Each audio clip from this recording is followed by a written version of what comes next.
Today, the United States Senate will have an opportunity to indicate to the American people whether they are listening to the American people. Because we're going to have an opportunity to vote on a debt limit bill later, but earlier, before that, on a series of amendments. The first amendment is an amendment that I am offering along with Senator Vitter from Louisiana, Senator Bennett from Utah have worked extensively on this.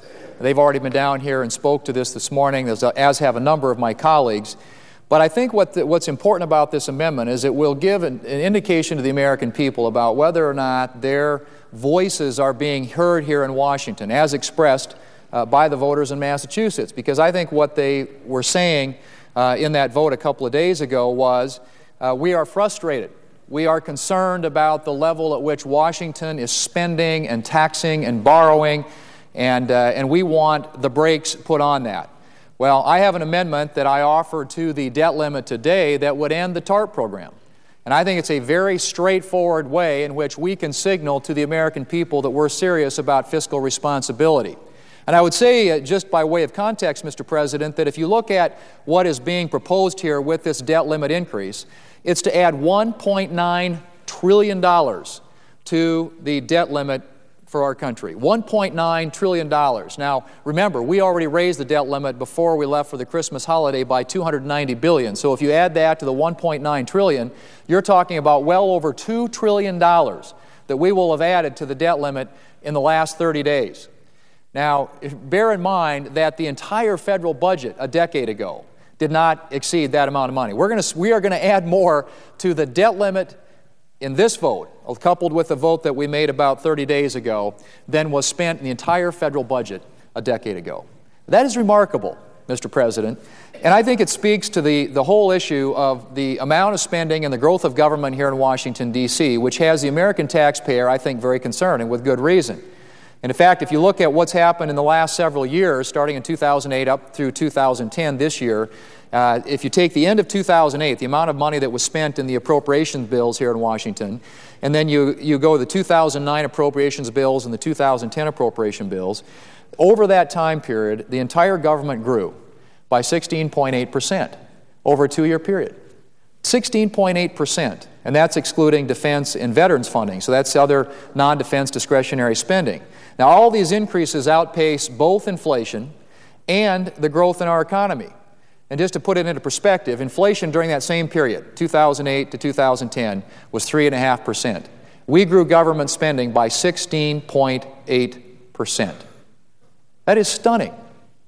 And how does any American taxpayer out there who is in this recession trying to figure out how to balance their budget, how to pay their bills, and having to go about the process of tightening their belts, understand how a federal government can spend 16.8%, grow the size of government here in Washington, D.C., when inflation in the country at that time, over that same time period, was 3.5%.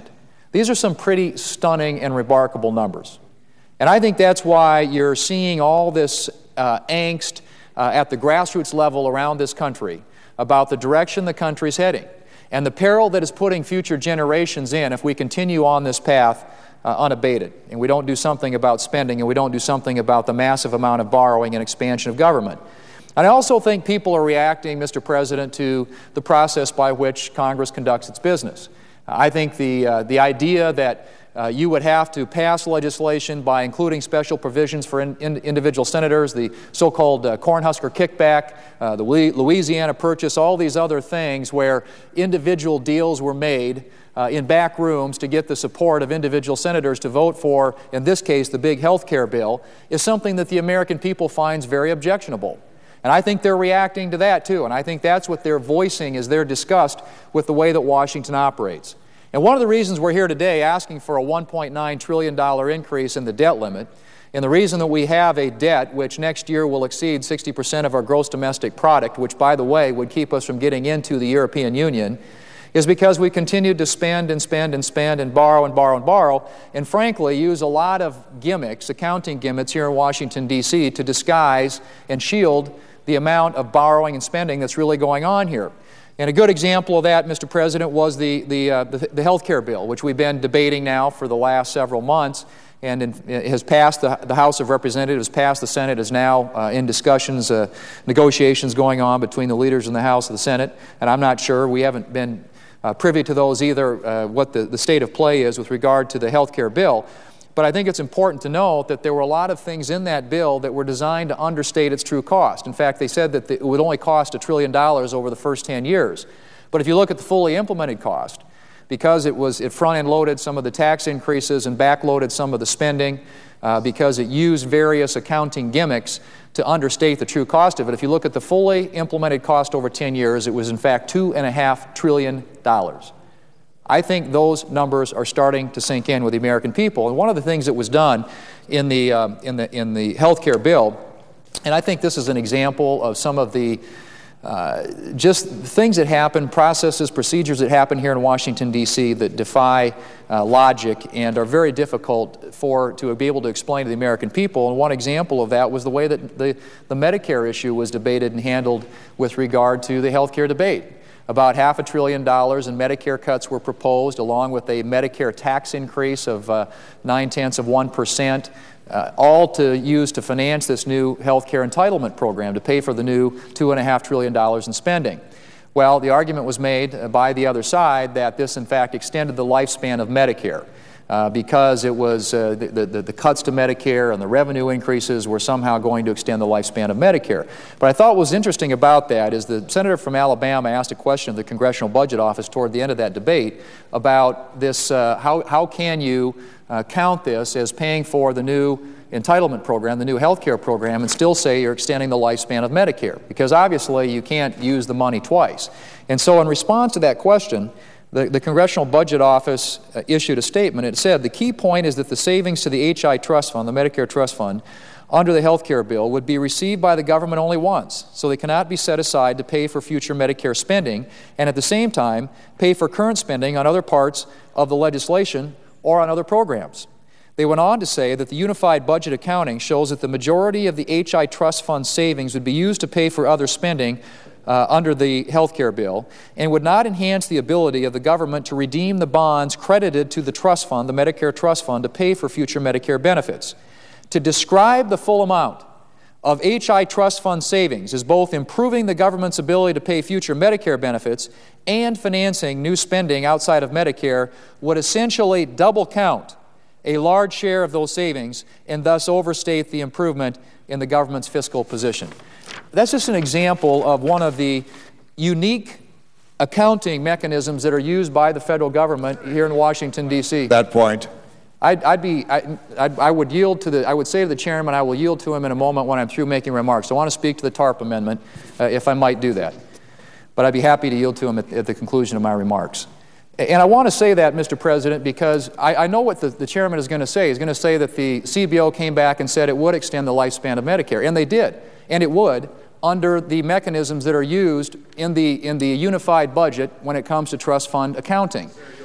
Since he's raising the subject and not going on to okay, TARP. all right, I will, as long as we don't have any time. Well, didn't that same CBO letter also say that the health care bill that passed the Senate would reduce the budget deficit? I mean, the Senator's throwing out this big figure. It's going to cost $2 trillion, and so on and so forth. I don't know where the Senator got that figure, because the Congressional Budget Office, in that same letter, or in a similar letter written just either that letter, in an earlier letter and in a subsequent letter, reaffirmed that the bill that passed the Senate cuts the budget deficit by $132 billion the first 10 years and cuts the budget deficit by between $650 and $1.3 trillion in the next 10 years. That's what the letter says.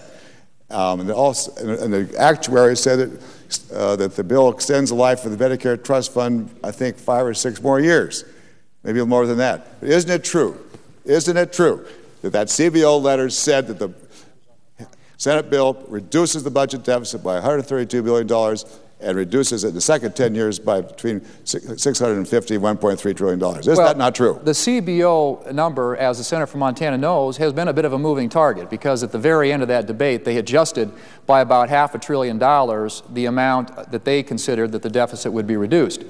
But I would point out to the senator from Montana that, yes, the CBO came out and said, and because they're using the trust fund accounting conventions that we use here in Washington, D.C., and that's my whole point. And my point is not, I'm not disputing what the CBO has said, because legally they are correct, because of the way that we do under a unified budget accounting in the trust funds.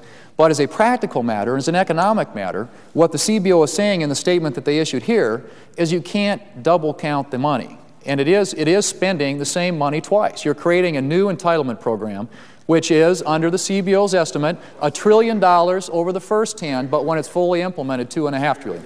Yes. This double counting thing is, frankly, it's a bogus issue. It kind of sounds good on the face, but it's meant to confuse people. But even subsequent to that statement about the double counting, even subsequent to that, isn't it not true that CBO came out with a subsequent letter said still the budget deficit reduced by 132 and the first 10 years and 650 to 1.3 in the next 10 years. The CBO came out and said that the budget deficit would be reduced by $132 billion over the first 10 years. But the point I made earlier is that included, of course, a lot of gimmicks that were used, including taxes that begin immediately, spending that doesn't occur until 4 years later, counting revenue from, for example, not taking care of the physician fee increase, which we know is a $250 billion to $300 billion cost that at some point the government's going to have to deal with, as well as in creating a new entitlement program called the Class Act, under which the CBO assumed about $72 billion of savings in the first 10 years, which they also said would generate deficits in the out years. So the Senator of Montana may be correct legally under the conventions that are used in trust fund accounting under a unified budget. But as a practical matter, and this is what I think the American people understand, and what as an economic matter I understand, you cannot use the same revenue twice. And if you've got revenues coming in from Medicare cuts and Medicare payroll tax increases, and you're saying we are going to use those to finance this expansion, this new health care entitlement, and at the same time we're going to use those to preserve and extend the lifespan of Medicare, most people would say you can't do that. And what the CBO said in this statement was it is double counting, it is spending the same revenue twice, and that is the practical implication of this, notwithstanding the weird gimmicks and the way that that Washington, D.C. goes about accounting for revenues in a unified budget that go into trust funds. Because essentially what's happening is you're issuing an IOU to the Medicare Trust Fund and also taking those revenues and say we're going to spend them to finance the new health care entitlement. You can't spend the same money twice. People in South Dakota know that. I think people in Montana know that. But that's why they're so frustrated about this process. They see this thing dragging on and all this debate going on and all these different numbers being thrown out there. But the fact of the matter is we are creating a massive new government entitlement program under health care with all kinds of new spending, financed with tax increases and Medicare cuts that are supposed to be used to finance the new health care entitlement, but are also being credited to the Medicare Trust Fund and thereby being used for two purposes. You can't do that. But that point is one of the reasons I think that most Americans become so cynical about Washington, D.C. They get very frustrated with what they see is all this Washington, D.C. talk and accounting gimmicks and budgetary techniques that are used to disguise this amount of spending, which has led us to where we're having to raise the debt limit by $1.9 trillion. I mean, face it, that's the simple reality we face today. We're going to have a vote, if not this week, next week, on this legislation, which would increase the amount of the debt limit in this country by $1.9 trillion. My amendment to this legislation, Mr. President, as I said before, is fairly straightforward. It would end the TARP program. The Troubled Asset Relief Program, which was created toward the end of 2008, was designed specifically to bring financial stability to the country at a time when we were worried about imminent financial collapse. There was a concern at the time that there was great systemic risk to our financial system, and as a consequence of that, action was taken, authority was given to the Treasury to acquire the distressed, non-performing assets on the balance sheets of many of our banks. What has happened since that time, it has morphed into something entirely different. It's been used now to take equity positions, to take ownership stakes in more and more companies in this country, whether they're financial services companies, insurance companies, auto manufacturers. We have gotten very far afield from what the purpose of the TARP program was in the first place. And so far as where we are today, we have, out of that $700 billion in authority, I've got a pie chart here that shows what's been spent and what's left. The blue represents the amount of the TARP program, $700 billion, that has been committed or spent already. That's about $545 billion. That's what the blue represents. The other side of the chart here, the line part and the orange part, represent the amount that has not been spent or has been paid back. And the amount that's not been spent is about $155 billion. The amount that's been paid back is about $165 billion. So you've got about roughly $320 billion that to date is unobligated balances in the TARP account. Now what my amendment would do is say that that amount, that $320 billion, can't be spent. It ends. And the reason for that, Mr. President, is because we are concerned that this fund is going to be used for all types of purposes for which it was not intended. Most recently, the House of Representatives passed the Stimulus 2 bill, the second stimulus bill, which is going to use as an offset this authority right here.